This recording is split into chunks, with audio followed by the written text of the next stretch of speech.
In 2002, Terry Semel, the chief executive of Yahoo, sat across a conference table from two men in their late 20s who had built a search engine called Google. Semel had come to buy them. He offered $3 billion for the entire company. Larry Page and Sergey Brin listened, conferred, and countered with $5 billion. Semel, a man who had spent 24 years negotiating deals at the top of Hollywood, looked at a company earning a fraction of Yahoo's revenue and asking for $5 billion, and decided the number was absurd. He stood up and walked out of the room. That decision, made after months of negotiation, was the moment Yahoo began to die. Google would go public 2 years later. Within 15 years, it would be worth more than $500 billion, and within 20, it would cross $3 trillion. Yahoo would be sold for parts. And here is the detail that makes the story almost impossible to look at directly. This was not the first time Yahoo had said no to Google. It was the second. We will come back to the first. You would think a company that was at one point the single most visited destination on the internet, valued at over $125 billion, the front door through which most of the world entered the web, could never be reduced to a line item on a phone company's balance sheet. You would be wrong. Yahoo in January 2000 was not struggling. Yahoo in January 2000 was the internet, as far as most people experienced it. Its market capitalization had crossed $125 billion, making it briefly one of the most valuable companies on Earth. Its stock had doubled in the final months of 1999 alone. On January 3, 2000, a single share closed at $475, an all-time high. The company had spent the previous year buying GeoCities for $3.6 billion and Broadcast for $5.7 billion, paying with stock it treated as a currency that would never lose value. Both companies would later be judged among the worst acquisitions in internet history. Both would be shut down. More than the numbers, Yahoo was a habit. For hundreds of millions of people, the internet did not begin with a search box. It began with Yahoo's homepage, a dense, hand-built directory of news, mail, finance, sports, weather, horoscopes, and chat. By 1998, the human-edited Yahoo directory was serving 95 million page views a day, 3 times its nearest rival. Yahoo Mail was one of the most used email services in the world. Yahoo Finance was where ordinary people watched their stocks rise and fall. The company was so embedded in daily life that opening a browser and seeing that purple logo was, for a generation, simply what the internet looked like. Its advertising asked a single question that everyone recognized, "Do yo Yahoo?" and capped its commercials with a yodel that people could imitate on cue. The brand had become a verb before Google ever existed. It had built all of this in 5 years. It carried no real debt. Its brand was recognized in nearly every country with a connection. And it sat on top of a business that printed money, selling banner advertising against the enormous flood of attention pouring through its pages every hour of every day. To understand how a company that dominant could collapse so completely within a single decade, you have to understand what Yahoo actually was and what it refused to become. To find out, we have to go back to the beginning. Stanford University, 1994. 2 electrical engineering doctoral students, Jerry Yang and David Philo, were supposed to be working on their dissertations. Yang had been born in Taiwan and moved to San Jose at the age of 10, arriving knowing a single word of English. Philo was a quiet, intensely focused engineer from Wisconsin by way of Louisiana. By 1994, neither of them cared much about their academic work. They cared about the World Wide Web, which was then a small, chaotic, and rapidly multiplying place with no map and no index. The problem, they noticed, was simple and enormous. The web was growing faster than anyone could track it. New sites appeared every day, scattered across servers, with no organization and no way to find them. Discovering anything good meant knowing the exact address in advance, or stumbling onto it by accident. So Yang and Philo started keeping a list. They sorted their favorite sites into categories, then into categories within categories. They called it Jerry and David's Guide to the World Wide Web. The list was built entirely by hand. The 2 men personally reviewed sites and decided where each one belonged in the hierarchy. This was the founding insight, and it would become the founding trap. Yang and Philo believed the web needed human judgment to organize it. People, not machines, deciding what was worth seeing and how it should be arranged. Their guide was curated, opinionated, and human, and that was exactly why people loved it.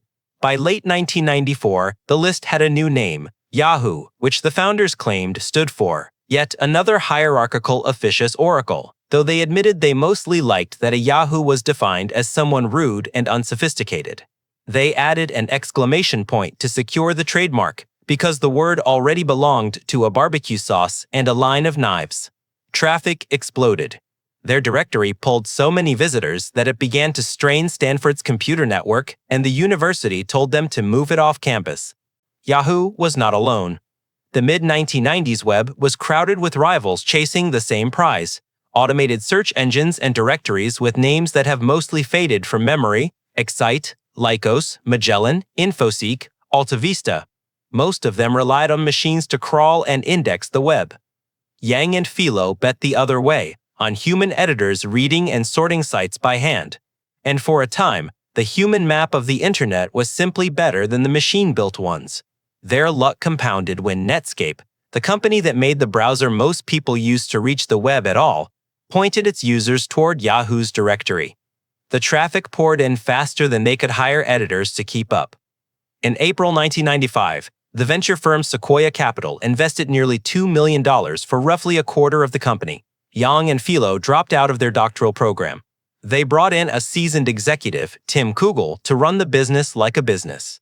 Yahoo Incorporated, and on April 12, 1996, it went public. The shares were priced at $13. They opened at $24.50, touched 43, and closed the first day at 33, a gain of 154%. A company that had lost $600,000 the year before now carried a market value of $848 million, more than 100 times its revenue. The hand-built list of two procrastinating graduate students had become a public company. Through the late 1990s, Yahoo did something no search engine of the era could match. It became a place where people stayed. It bought an email service in 1997 and turned it into Yahoo Mail. It added news, sports scores, stock quotes, chat rooms, and personals. People did not pass through Yahoo on their way somewhere else. They arrived and they remained.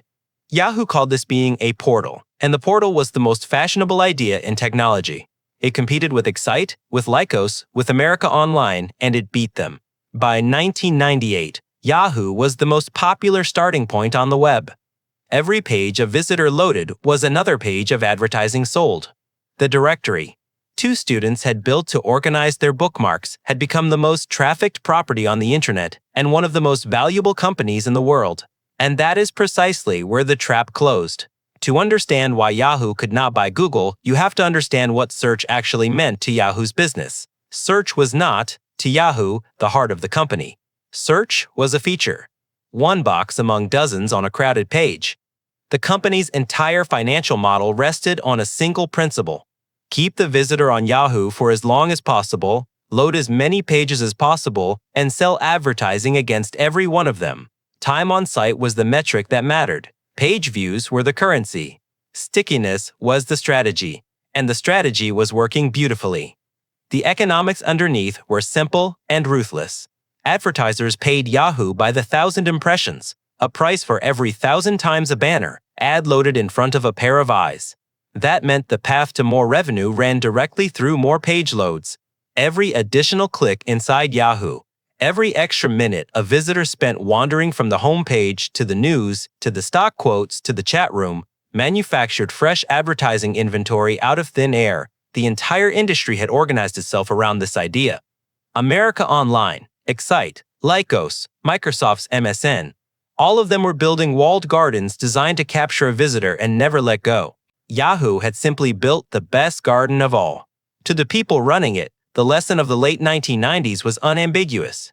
Attention was the asset. The longer you held it, the more you earned. Now consider what Google actually did. Google had one box and almost nothing else on the page.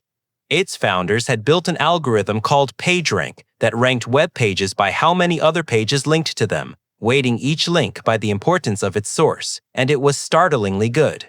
A visitor typed a query. Google returned the single most relevant result, and the visitor clicked it and left. Google's entire purpose was to send people away as quickly as possible. Leaving Google fast was the product working correctly. This is the part that most people miss. The two business models were not merely different, they were opposites. Everything that made Google good at search made it poison to Yahoo's revenue. A search engine that worked perfectly would empty Yahoo's pages, collapse its time on site, and starve the banner advertising the entire company was built on. Yahoo did not neglect search because it failed to understand it. Yahoo understood it precisely. The company had even recognized, internally, that Google's approach sent users straight off the platform, which was the exact behavior Yahoo's model was designed to prevent. The better the search, the worse it was for Yahoo. So Yahoo made a decision that was completely rational and quietly fatal. It decided search was a commodity, something to be bought from a supplier, like electricity, rather than something to be built and owned. Yahoo had used Alta Vista to power its results, then switched to a company called Inktomi in 1998. And in June 2000, Yahoo signed the deal that would look, in hindsight, like one of the most consequential mistakes in business history. It chose Google to power the search results on Yahoo.com. The sequence is worth stating plainly. At the height of its dominance, Yahoo took the small startup from Stanford, gave it the most valuable real estate on the internet, and stamped its endorsement onto Google's results. For more than 2 years, every time a Yahoo user ran a search, a small line credited the engine underneath, powered by Google. Yahoo introduced Google to the world, lent it the credibility of the internet's front door, and trained hundreds of millions of people to associate that name with finding things. Yahoo paid Google to make Google famous. And every one of those searches was also a lesson for Google. More queries to learn from, more behavior to study, more data to sharpen the very results that would soon make Yahoo's own search look slow. The arrangement did not merely advertise the competitor, it fed it. The reveal at the center of this entire story is always the same. Yahoo saw what search was. It saw it clearly, it saw it early, and it saw it from the inside. And it chose, again and again, to treat the thing that would replace it as a feature it could rent. Every decision that follows makes a terrible kind of sense in light of this. Yahoo was not blind. Yahoo was trapped by the very model that had made it rich, and it could not bring itself to attack the source of its own profits. By 2002, the trap had teeth. Google was growing on Yahoo's own homepage, in full view of Yahoo's executives, and the contradiction had become impossible to ignore. The company was advertising its single most dangerous competitor to its own customers. It is 2002, and Terry Semel finally sees the problem clearly. Semel is new. He has run Warner Brothers for 2 decades, and he joined Yahoo in 2001 to bring adult management to a company still run like a graduate school project. He studies the business and reaches a conclusion that is, by then, correct. The future of online advertising is not banner ads sold against page views. It is paid search, the small text ads that appear next to search results, which Google is quietly turning into the most profitable advertising format ever invented. Semel understands that Yahoo has to own search. The conclusion is right. The path he chooses to act on it is where everything breaks. There were 2 ways to own search: build it or buy the company that had already won it. Semel, a practical man, tried to buy. He opened negotiations with Page and Brin and offered $3 billion. They countered with 5. And here, the trap inside the trap revealed itself. By 2002, after the dot-com crash, Yahoo's own market value had fallen to around $5 billion. Google was asking for a number equal to Yahoo's entire worth. To Semel, this was not an acquisition. It was a merger of equals dressed up as a purchase, and the supposed equal was a company with a fraction of Yahoo's revenue. Google earned around $240 million that year. Yahoo earned over $800 million. By every metric Semel had been trained to respect, Google was wildly overpriced, so he walked. There was a deeper mismatch underneath the numbers. Semel came from the movie business, a world where value lived in content and distribution, in libraries of films and the deals to show them. He was a master of that world. But Google's value did not live in any library. It lived in an algorithm and the engineers who improved it, an asset that did not appear on a balance sheet and did not behave like a film catalog. To a Hollywood dealmaker, paying $5 billion for a search box and 150 programmers looked like madness. The men across the table were not selling content. They were selling the future of how people would find everything, and that was not a product Semmel's instincts knew how to price. The conclusion was correct. The lesson drawn from it was catastrophically wrong. Semmel had measured Google by what it earned in 2002. He had not measured it by what paid search would earn by 2012. And so, for the second time, Yahoo said no to Google. But it gets worse. Walking away did not end Semmel's plan. It forced him to his backup, which was to build a Google of his own by buying the pieces. In December 2002, Yahoo bought the search engine Inktomi for roughly $250 million. A year earlier, Inktomi had been worth $25 billion. In July 2003, Yahoo bought Overture Services for about $1.6 billion, acquiring the company that had pioneered paid search advertising and gaining the search engines Alta Vista and All the Web in the bargain. There is a quiet irony in that purchase. Alta Vista had once been the most advanced search engine on the web, the leader of an earlier era, and Yahoo had now bought its remains to assemble a competitor to the company that had buried it. On February 18, 2004, Yahoo cut the cord. It dropped Google from its homepage and switched to its own stitched-together search engine. For one moment, this looked like a strategy. Yahoo now ran its own search and its own search advertising. But the pieces had been bought in a hurry from companies that had already lost and bolted together to imitate a competitor that had already won. Google was not standing still. While Yahoo spent 2 years assembling a search engine from corpses, Google refined PageRank, perfected its advertising auction, and built a brand that had already become a verb. People did not say they would search for something, they said they would Google it. No one ever said they would Yahoo it, and the advertising engine Yahoo built to rival Google's came late and underpowered. Its long-promised overhaul of search advertising, an internal effort named Project Panama, did not launch until February 2007, years after the decision to go it alone. And even then, it could not match the precision of the auction Google had been refining the entire time. Yahoo had set out to copy the most profitable advertising system ever invented, and arrived to find the inventor already a generation ahead. You would think the loss of the search race would have been the warning that forced Yahoo to focus. It wasn't. In the years that followed, Yahoo did the opposite of focus. It tried to be everything at once.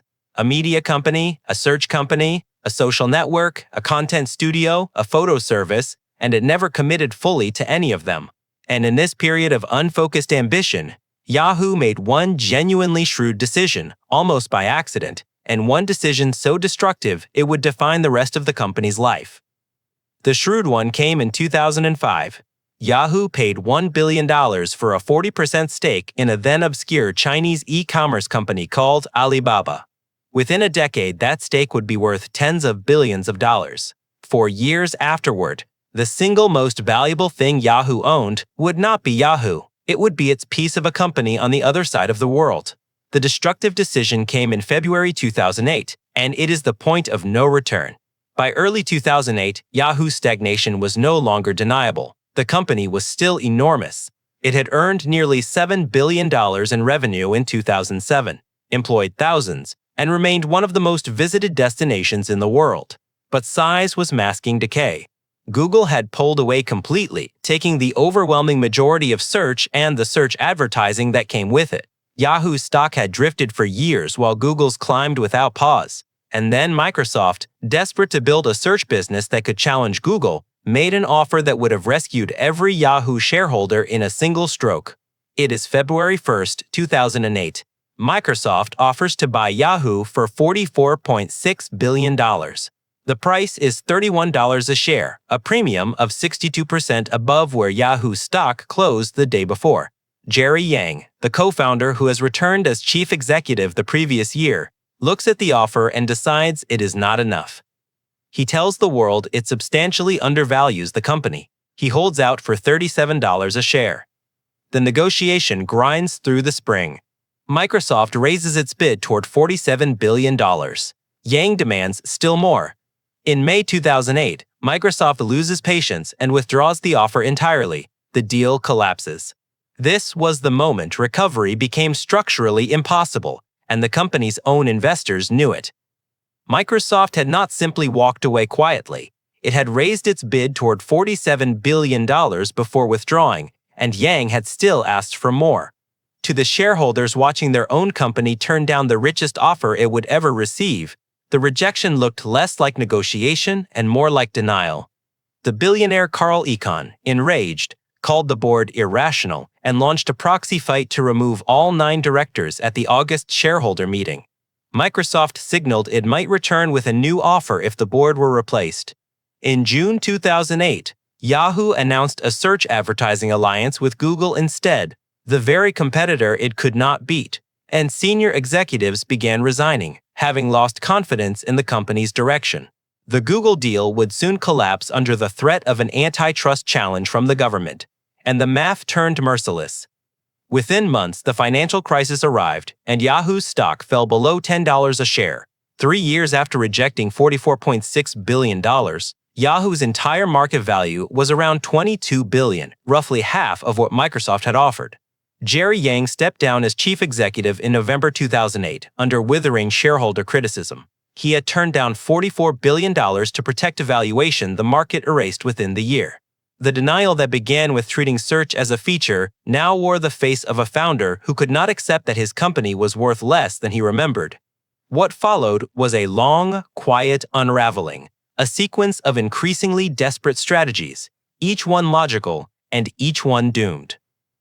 Carol Bartz, a respected technology executive from Autodesk, took over in January 2009. Within months, she made a decision soaked in irony. After Yahoo had refused to sell itself to Microsoft for $44 billion, Bartz signed a 10-year deal handing Yahoo's search engine over to Microsoft's Bing, surrendering the search business Yahoo had spent $2 billion and 4 years assembling, in exchange for a share of the advertising. The company that would not be bought by Microsoft simply gave Microsoft the search it had fought so hard to build.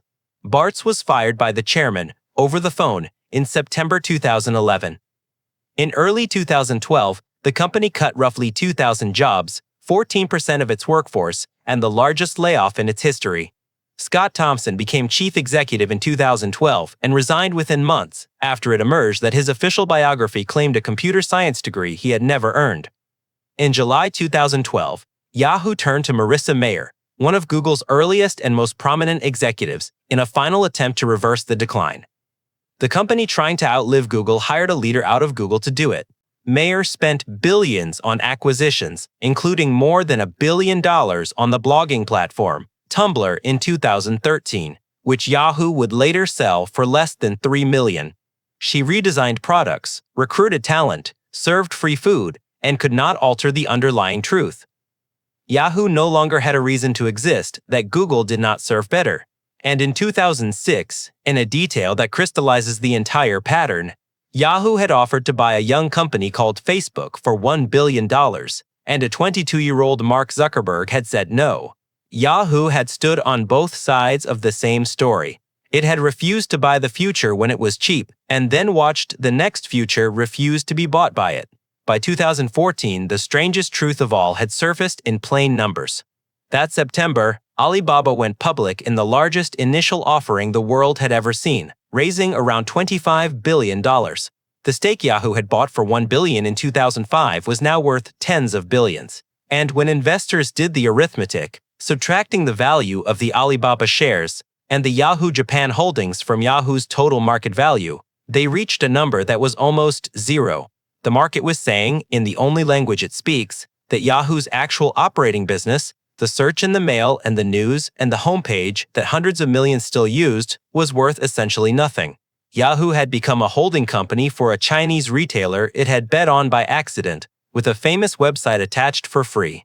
The activist investor Starboard Value began pressing the company to give up and split itself apart.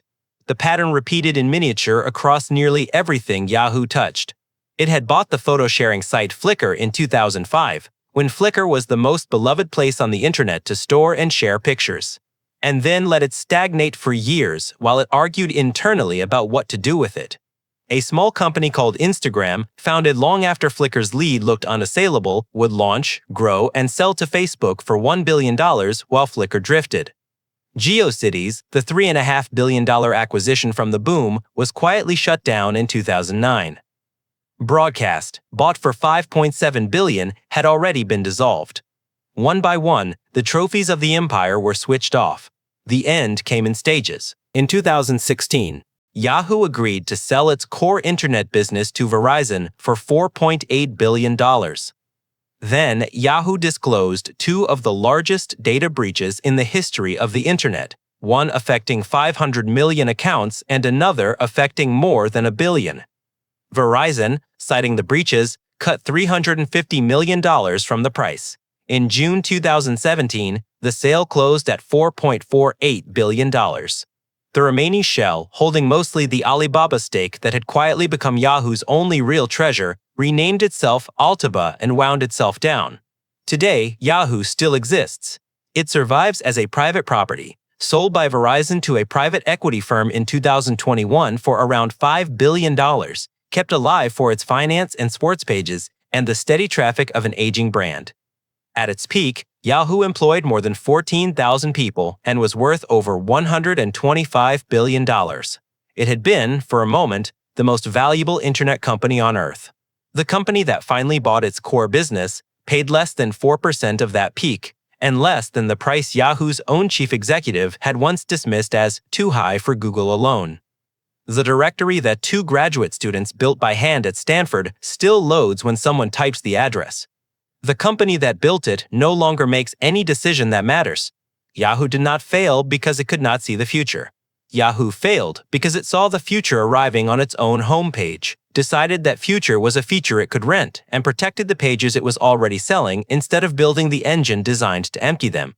A company whose entire fortune depended on keeping people in one place could not bring itself to own the machine built to send them away. That was not a failure of vision. It was the price of having a vision and refusing, twice, to trade it for the truth.